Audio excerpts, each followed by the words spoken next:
ఆ పోస్టర్ చూసుకుంటే కొంచెం కార్తికేయ ఆ ఫ్లేవర్ కొంచెం అనిపిస్తుందనమాట.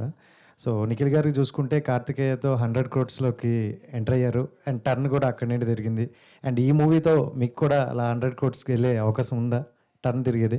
లేదండి, మంచి థియేట్రికల్‌గా కొంచెం బాగా మంచిగా హిట్ అవుతే చాలు అండ్ మంచి పేరు వస్తే బాగుంటుంది. ఎందుకంటే నిఖిల్ కూడా చూసాడు ఈ పోస్టర్ మొన్న. సో తను కూడా బాగుందని చెప్పాడు. He saw I think.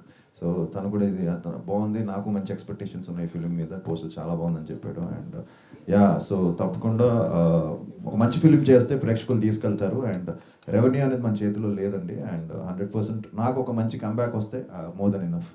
So ఈ నంబర్స్ గురించి పెద్దగా లేదు, బట్ జస్ట్ ఒక కంబ్యాక్ వచ్చి డీసెంట్ మంచి ఫిలిం అయితే హ్యాపీ.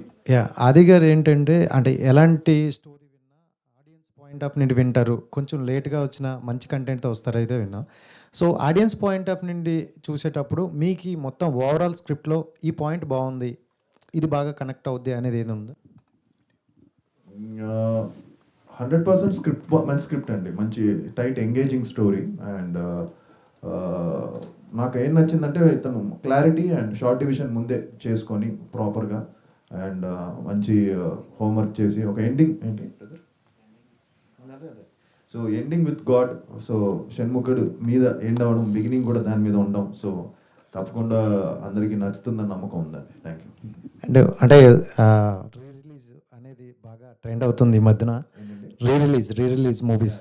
సో, మీది ఎక్కువగా అందరు అమ్మాయిలకి బాగా ఇష్టమైన మూవీ 'ప్రేమ కావాలి.' సో, రీ రిలీజ్ అయ్యే అవకాశం ఉందా? మొన్న అయిందండి. సో మంచి రెస్పాన్స్ వచ్చింది.